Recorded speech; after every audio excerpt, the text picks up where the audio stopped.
Brock Osweiler will start in place of the injured Peyton Manning this weekend against the Bears. Since Manning and Osweiler both joined the Broncos in 2012, Osweiler has taken 150 snaps, with only one of those snaps coming in a one-score game, and it was when he took a knee before halftime. Osweiler is taking on a Bears team who is a perfect 3-0 versus the AFC West this season.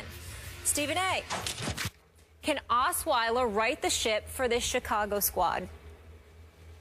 I don't know if he can right the ship for Denver, but I can tell you this. Yes, Denver, excuse me. I don't think he'll have to.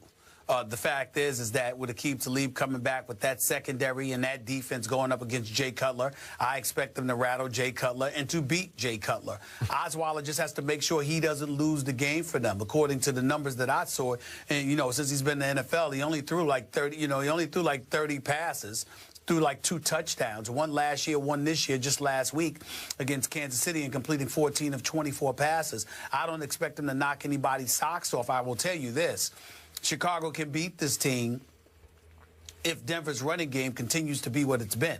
Ranks 29th in the NFL. C.J. Anderson and Ronnie Hillman really have to get it going. They've got to figure out a way to get their running attack going, certainly in this game, to take some of the pressure off of Brock Osweiler. But I will tell you that I expect this defense to get the better of Jay Cutler, so long as they're put in a position where they could potentially win this game. If Brock Osweiler sticks up the joint, and they can't run the football either, like they haven't been able to for most of the season, then Chicago can win this game. But I'm going to bet on Denver that Osweiler, a young guy that appears to have some promise, although I haven't seen him. I really don't know what he can do yet. It'll be interesting to see what he does. I'm going to think that the Denver Broncos are going to run the football relatively effectively this week, that others will get involved and they'll be respectable, and that the defense will score at least one touchdown for them. And I'm going to pick the Denver Broncos to win this game 24-20. Is that more Jay Cutler hate I'm hearing from you? Sure. That'll never go away. Oh, okay. Thank you. That'll never go away completely. I can't help it. I just can't. Guess what? I'm picking Chicago to win this game because the Vandy man can. This is the year. The Vandy man can. Watch what happens. Jay Cutler, I don't know if you all have noticed. What? He is having his best year as a pro this year. And by the way, his new head coach used to coach the Broncos, and his new offensive coordinator, who has turned his life and career around, used to OC the Broncos. Interesting. Jay Cutler was drafted by the Broncos. Oh, this is the first time Jay's ever played against the team for which he first played. Interesting. I kind of like this at Chicago against Brock Osweiler. How much pressure is on this poor kid? I saw a stat here. He's thrown 150 passes. Only one has come in any game as close as one score. So all of his passes thrown in the NFL have been garbage time passes, mop-up passes. And all of a sudden, he's taking over a 7-2 team. Peyton got it to 7-2.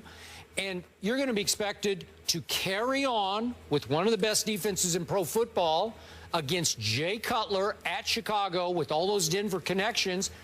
I pity the kid. That's a lot to ask. And I hear great things. I know Gary Kubiak is enthralled with the potential of Brock Osweiler at 6 feet 7 inches tall. I just don't love his chances against this team at this moment in this city, because this Bears defense under John Fox, I don't know if you've noticed lately, it's come alive. I have. They're starting to play. By the way, Chicago is 3-0 against the AFC West so far. Not bad. I know they haven't played Denver yet, but they're about to, with Brock Osweiler at quarterback. No offense, Brock, but this is tough duty here. Listen, that Langford kid from Michigan State has also come alive and brought the offensive alive.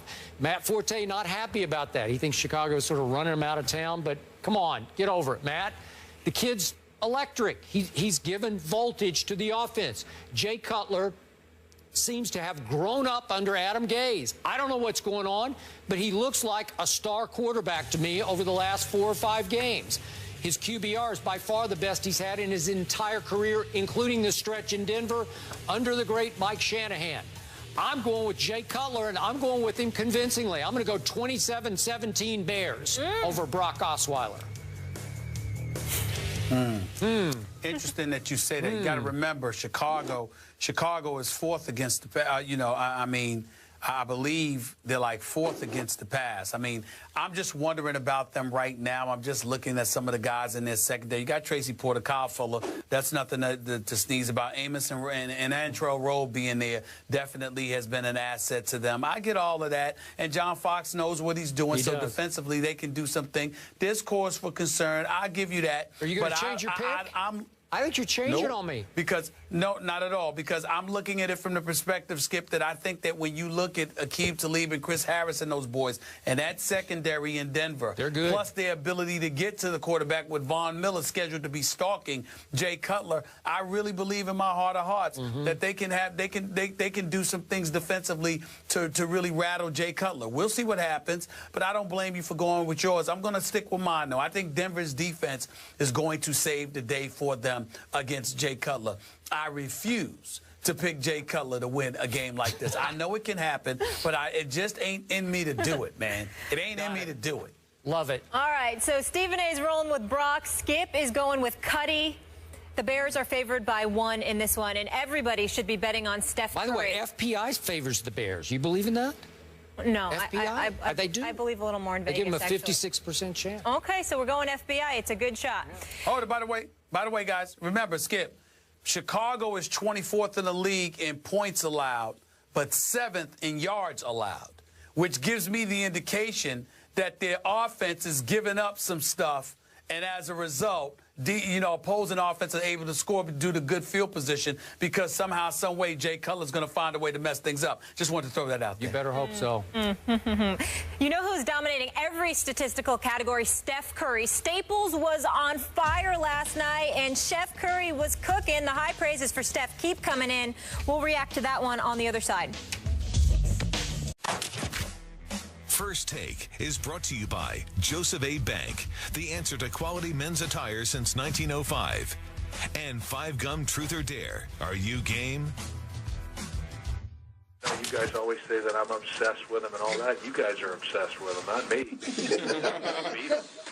But you're the ones who talk about them every single day. We prepare for them the same way we prepare for every team that we face. Do I obsess with them and all that? You guys write about, I've lost 7 of 8, so why are you even talking to me? We got no business being on the same field. That's what you said. I've lost 7 of 8 against them, so don't talk to me. Rex Ryan getting testy with the New England media during a conference call on Thursday. Skip, what's your reaction? Stephen A., my reaction as a Brady fan is it scared me. I thought that was real. I thought that was Rex at his best. Rex at his scariest to me, again, as a Patriot supporter, is not showman Rex, carnival barker, look at me Rex. It's angry Rex. And that was legit anger there. And I'm going to tell you, I'll preface what's going to happen Monday night in Foxborough by telling you the scariest game to me left on the schedule is not at Denver, it's not at Jets, it's not even at Dolphins, that last game. It's this one on Monday night in Foxborough, because I think the team built the best with the right attitude and the right quarterback to upend Tom Brady and company, and their 16-0 pursuit will be this team and this coach in this mindset. That's fair enough, but I think one of the things you're missing, Skip, is that anger that Rex Ryan feels inside of him. He's a bit delusional, or trying to give off, delusions of grandeur when he talks about how he's not really paying attention, to the fact that, he's treating them like any other team. They're not any other team to him. They're a team within his division that has dominated him since he has been a head coach in the NFL. They've beaten him 8 of the last 9 times. They keep winning division titles at his expense. And he came into the NFL as a head coach talking about how he's not here to kiss Bill Belichick's ring. Yep. And everybody remembered that. So it's those kind of statements that have come back to haunt him, because he's had no choice but to kiss the ring, because since Rex Ryan has been a head coach, the Patriots have been to 2 Super Bowls and have won 1. And they keep winning the division every year, where that's not the case for him. So they're not only successful, but they're successful on his watch, within his division. Yep. And all the bluster and bloviating has amounted to nothing. And nobody highlights that, the ineptitude of Rex Ryan, better than Bill Belichick and the Patriots. I hear you, but the one coach who has tormented Tom Brady over the years the most is clearly Rex Ryan. Now, he did bloviate ahead of the game early this year at Buffalo, and he got it stuffed right back in his face by one of the great Brady regular season performances of his entire career. But it was 40-32. Tyrod scored 32, some of them late.